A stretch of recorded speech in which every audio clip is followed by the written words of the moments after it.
Thank you very much for coming. For those of you who might have just arrived, I'm Tim Newton, and obviously the judge of the event. It's been a great honor for me to be here and to be the judge. This is the dreaded judge's talk. At least those of us who have to do the reckoning here. It's a little nervous, but actually the paintings that I judged yesterday make it a great pleasure and much easier to do this. This is an informal time. I want to encourage you to interact. If you have a question or a comment or jeering, just feel free to step right in there. First, I want to congratulate all of the artists that were juried in by my dear friend Sarah Linda Poley, lives in Easton, Maryland. And so all of the artists that are in this competition this year were juried in by her, and she did a heck of a job in her selections bringing people in. So thank you to Sarah Linda. And so this will not be a lengthy, it's certainly not a lecture, it's a talk and, if you will, a chat and a conversation. I want to just give you a little information about my process here, or my philosophy. I am always looking for the best quality art. It's not, it's really a skill-based process that I try and select from. So artists with great skill and ability and storytelling, that's what I am most interested in. I am not an artist, so I am an art collector. So I don't have the language. I don't speak the language of an artist. There are aspects of art that I recognize, and I know great art. I've been collecting for about 30 years. Kathy, my wife, and I. Kathy, you want to say hi? She's been putting up with my art addiction for 30 years. So, but I read and attend every art event that I possibly can. It's been a great journey. So I speak to you as a collector. How many in the room are not artists but are collectors? I'd like to know who I'm speaking to. How many collectors are here? So we have quite a number of collectors in the room, and the rest are artists. So there you go, I'm on the spot. I didn't start this judging out with any predetermined notion of what I was looking for. I just really wanted quality.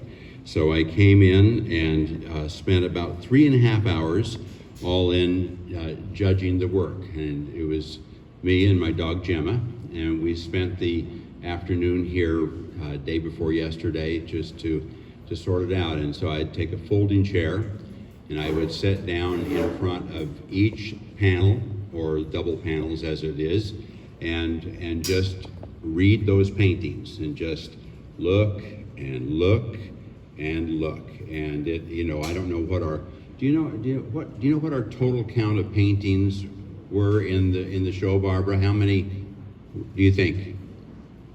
Jan, do you know? No. Okay. Well, that's okay, but 10 per artist, maybe 8 to 10 average per artist times 32. okay. So about 300 paintings and about 4 hours to do the judging in. So I spent a great deal of time. So there was no painting that was not scrutinized, and it was very tough because of the quality and caliber of the paintings that are in the show. So as you've seen for yourselves, I didn't look at the medium. I didn't care if it was watercolor or oil, or I guess we had no pastel did we have pastel? Oh yes, that's right. And so it was just a matter of studying and studying and studying. I didn't care if you were a man or a woman. Interesting observation that I didn't realize.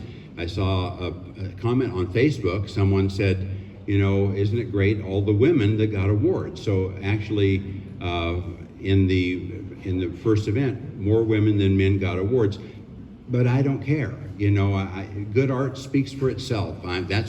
that's my philosophy, and so it's a nice situation when you have such really parity between the skill level of all of the people that are here. So, well, we're off to the comments here, and I will be fairly brief. We bring up the first slide, Tim Oliver, and this award is for Best Architectural Painting, and this is along Paint Rock Highway. And early on, this was a favorite of mine. I didn't know what category it would fall into, so our categories were water and architecture and in-town and ranch land and so forth. So I just spotted this early on and said, this is a little gem. But it was it's an interesting architecture award because at first glance you don't read that as an architecture painting, and so it's very sensitive and subtle, and I like that. So, and then you read the farm or the ranch there and the power lines, and right down at the end of that road, bam, you see that red house or red barn. It's just really, so it's a power-packed little painting, and congratulations again, Tim, because that I didn't give him the award because his name is Tim. It just we both have great names. So, any comments? Any questions from anybody? Congratulations, Tim. Okay.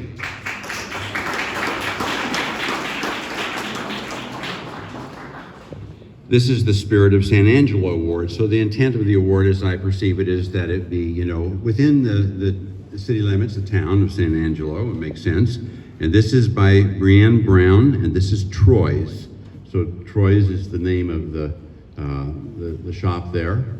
But this is one of the most complex and detailed paintings of all of the awards. It's another watercolor, as it happens, and is just completely finished in every way. I don't, Brianne, where are you, Brianne? How long did you spend on this painting? 3 hours. Okay, oh, wow. You did that much in 3 hours. You what? Okay, all right, she's a little preliminary sketching. I know that she came back to that spot several times because the light wasn't right. She had seen it, wanted to do it, and so ended up being able to do it. But it really tells the story, and I love good storytelling in a painting, and it certainly is a winner.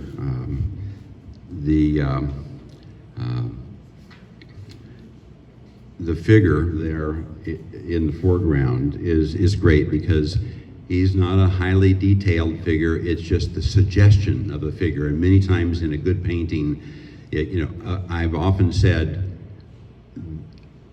the placement of a figure, a human figure, within a painting can ruin it. Because if you can't get it right, it's wrong. And then when you may love that painting, it may be a gorgeous landscape or whatever it may be, but boy, you can't take your eyes off that misshapen figure. And that is, so, don't go there if you can't do it right. So good on you. It's a beautiful piece. Congratulations.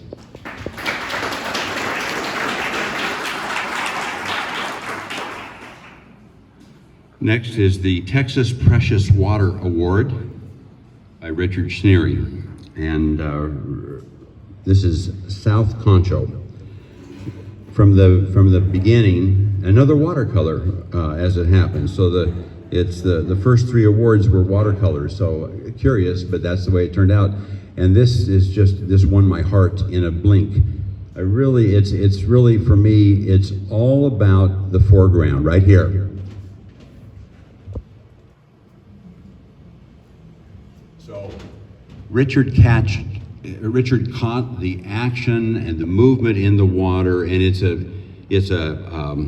lyrical movement that you just read there, and you know, us here in West Texas knowing the beauty and the wonders and the joy of water, then this really conveys for the viewer that emotion. And then all of the rest of the painting is a bonus. But it became clear to me that the Texas Precious Water Award was perfect for this painting because of the happiness and the spontaneity that I see in that water in the foreground.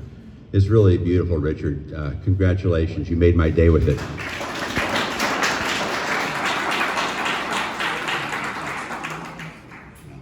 Is that sold? I need to know from anybody here, any of these paintings that are unsold, we need to make note of as we go through, because there's possibilities in the room. Next, we have the Texas Ranchland Award. And this painting just says, bam! This is Jill Basham, beer and deer. Yeah, we kind of covered that last night. Beer and deer. It's a joyous painting. I kept coming back and back to this painting. It's a visual feast. It's just, it's luscious, it's full of life, it's happy. It just, the clouds are hard to beat, and the foreground, and that in the context of Texas Ranchland, this worked for me. The colors are vibrant and bright, and it just, you could almost need your sunglasses to enjoy this. And the balance in that blue horizon line of the hills in the distance that delineates the sky and the land. Jill, you really did a fabulous job. Congratulations.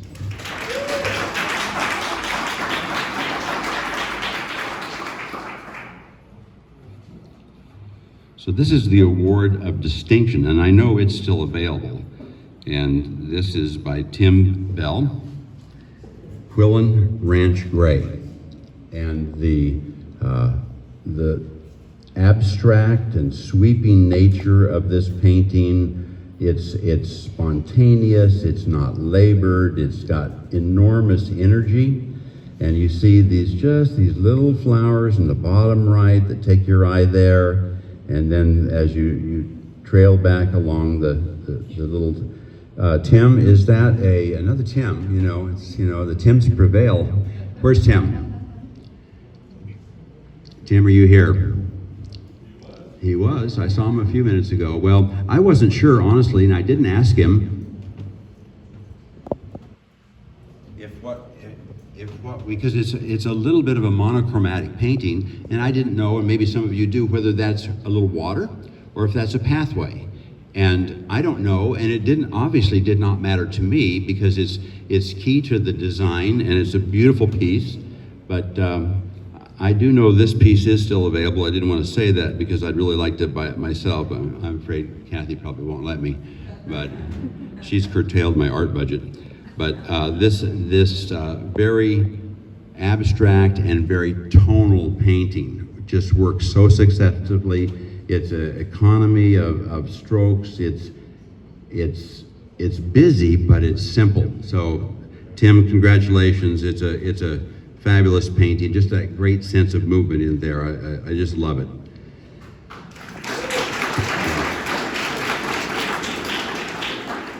And it's only $900. Next, this was the Museum Purchase Award. I didn't pick this award because the museum did for their permanent collection, but you'll see, at the end of the Body of Work Award. So Carla was a total favorite of mine because that whole panel of hers, she's got 9 paintings on there, I think now, or maybe there's 8 now, but just absolutely, I thought it was the best body of work in the show. Very, very wonderful that, the energy and the movement within that, it's just a visual shorthand is what I would say about this, that she's able to communicate so much in a brevity of strokes. So congratulations again, Carla. And to the museum, wisely chosen.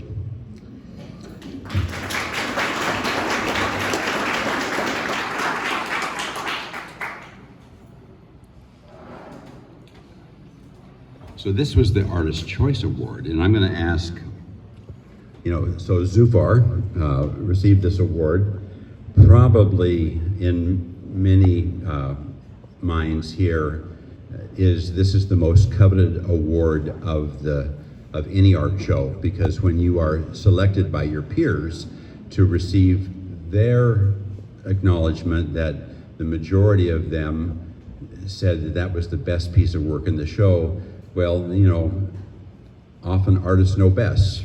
And so I'd like to hear from artists in the room, if you're willing to just shout out a word or two as you look at this painting from Zufar. So in a very brief description, very brief, just a few words, what do you have to say to Zufar? Well, I worked with Zufar up in the Chapel Ranch, so I know what he put into this. He spends several days working on these paintings, and tremendous amount of thought goes into it. And if you listen to him talk about his work, nothing is left unthought about. Yes. It's not just by dashing something in because it's there. Everything is clearly cut. So I learned something from his process. And Yes. Good. Anybody else? Yes.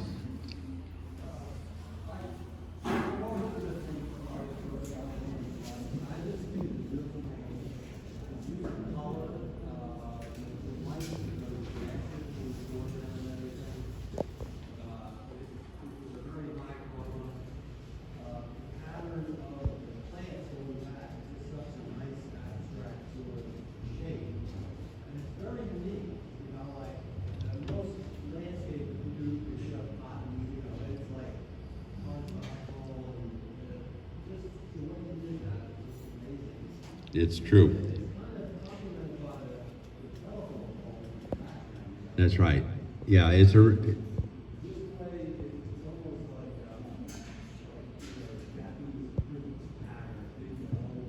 Yes, I could see that Japanese influence there. Yeah, it's really wonderful. It's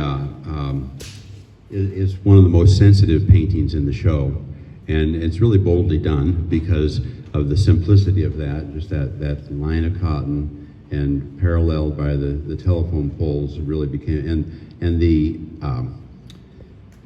proportion of that, to have it be so tall and narrow.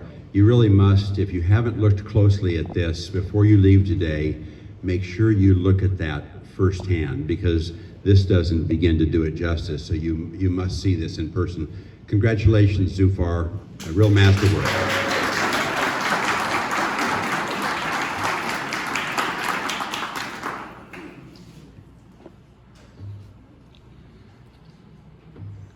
So this made people catch their breath. I saw it happen over and over as people entered the room and they looked at Jason Sacran's A Fleeting Moment. Did Jason make it today? Are you in the room, Jason? Yes. It's just really a masterwork. This is the third place award, and couldn't be possibly more simple.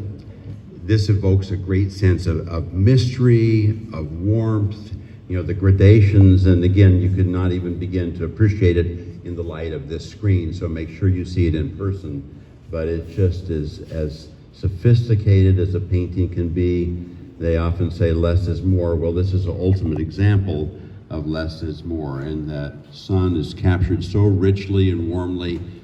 Jason's been on the plein air circuit for a long time and is one of the young masters. Well, I don't know, is Jason, still young? I think so. But this was an easy choice for me for third place. Congratulations, Jason.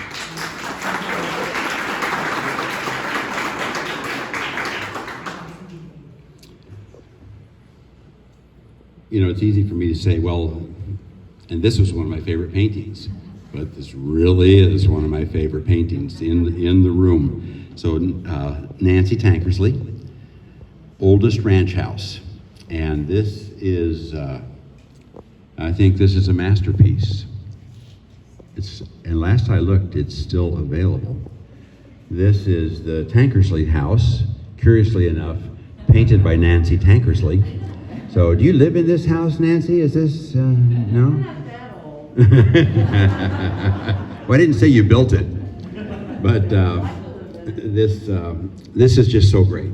It just, this sweep of the grasses going up the hillside, and then that arrives at this beautiful, rich, green vegetation that's here against the beautiful sunlight on the stone end of the building. And then almost best of all, maybe best of all, is the vegetation, is the foliage in the trees. And this is, down here offsetting that, the balance of this with the prickly pear down here, and the sky there. I mean, oh, it's that good. Congratulations.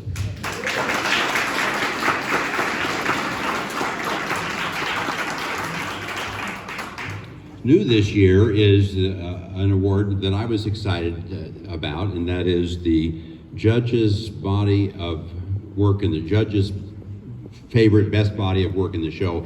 And the show this year is very interesting and different, and maybe new on the plein air circuit, I think. And that is, instead of hanging, the artists typically every year will do their 10 or 12 or 15 paintings and then choose 2 for the judge to view. And that's, it's always difficult for artists, I know, to narrow it down and say, well, what's the judge gonna like? If he's a collector, what does he collect? What things do I know about that person? But this year, with this setup, it allows the possibility to have all of the art hanging, which greatly increases the judge's work, because now you're looking at 300 paintings instead of 60. So, but it's a better way. This is a better way, in my opinion, and that is because for the judge, I want to see, any artist I think can have a one-hit wonder. You can hit it out of the park, and maybe you're a pretty good artist and maybe you're not as good as the best, but you can do a great painting, of course. But this is very revealing because I'm able to see the body of work and see the consistency, and consistency is the right word. So it's like, okay, one after another. And for me, there were a couple contenders in this category, a few, but Carla Bosch, really, she was a runaway favorite because, and her panels are right there behind you. They are a lot of palette knife work, very luscious colors. There were any number of those paintings that for me would have been contenders to be a prize winner or maybe even grand prize winner, but this body was so good, it was ideal to be able to give that award and recognize, wow, you hit it out of the park here and there and here again. So it's a major accomplishment when the work is all consistently that good. And in addition, I mentioned the other night that her framing is so sophisticated that these are all frames that she prepared in advance and had with her. And when you go back out, take a close look at her very sophisticated, very simple, but sophisticated framing. And for an art collector, I'm looking at that stuff. It makes a difference, so it doesn't mean that, every frame has to be the same, but in her body of work, everyone was the same, and that made it even easier to say, wow, what a body of work. So congratulations, Carla, you blew me away.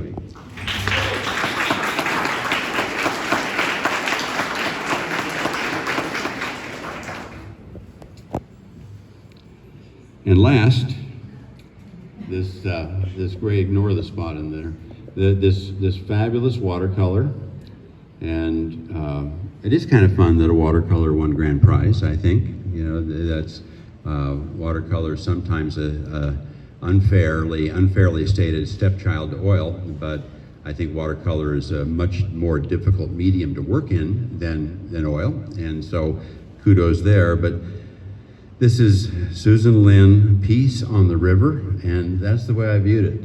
And it's a nice sized piece, and the very close color harmony.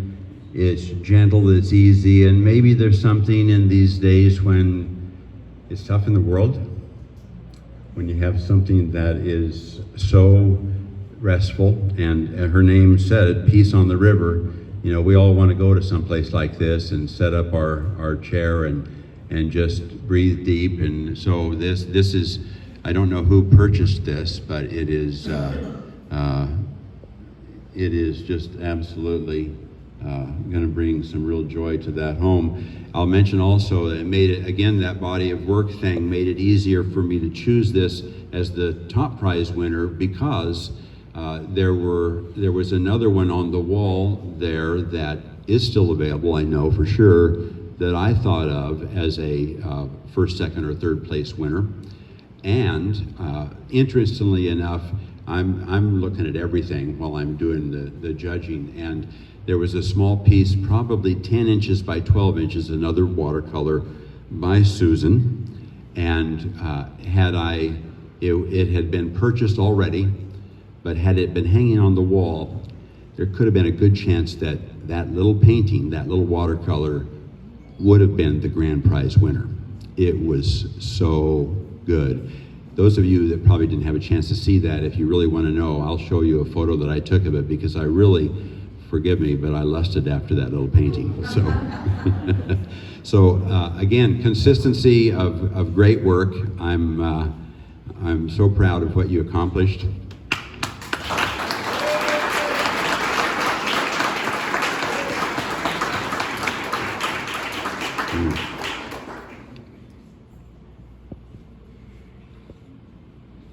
I forgot to look at all my notes. There weren't many.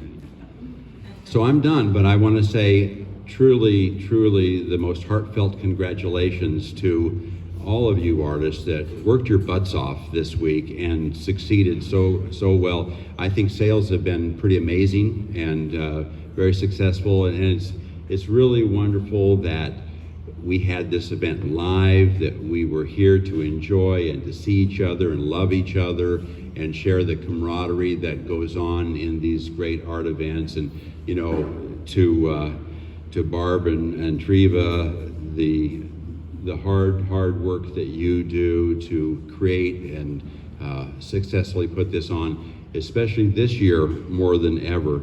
And congratulations also to Howard and to the museum. This has been truly a magic moment in a difficult year.